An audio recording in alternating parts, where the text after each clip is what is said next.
Under current law, it's a high bar for convicting officers of federal civil rights crimes. Does the president think it's time to revisit this aspect of the law? Well, first, as the president alluded to last night in his remarks after the verdict was announced, he believes the bar for convicting officers is far too high.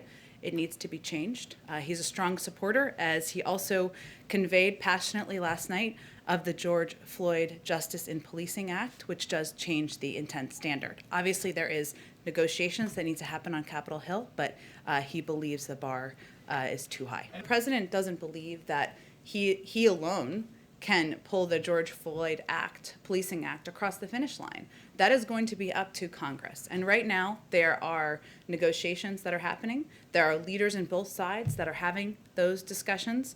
The president obviously advocated, as you alluded to, last night in remarks he delivered after the verdict. And we are also have been advocating, our senior leadership has been advocating for this on the Hill, including in direct conversations with members. We're in close touch with the Senate Judiciary Committee, Senate leadership, who are working towards this goal. This encompasses many offices in the White House, including, of course, the president talked about this quite a bit during his meeting with the CBC last week, but also our legislative affairs team, our public engagement team, the Department of the Domestic Policy Council, and their leaders are deeply engaged. And we're also in regular contact with the nation's civil rights leaders who are also advocating for this. But I will also say that there are times, and this is true in diplomacy, but also true in legislating, that we need, the best strategy is to provide the space for those conversations to happen privately.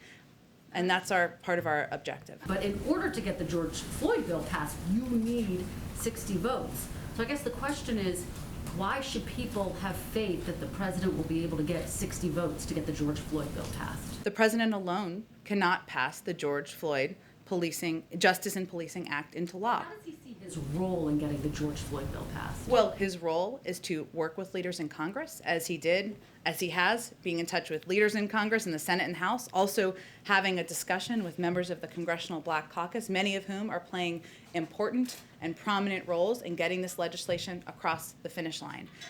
He's also asked members of his senior team, whether it's the legislative team, the Domestic Policy Council, his Office of Public Engagement, to work with outside organizations, civil rights leaders, and others to work together to put pressure on Congress to move forward. He used the opportunity last night to deliver remarks, and I will say, as he's thinking about what his joint session speech looks like next week, he has every intention of using that as an opportunity to elevate this issue and talk about the importance of putting police reform measures in place.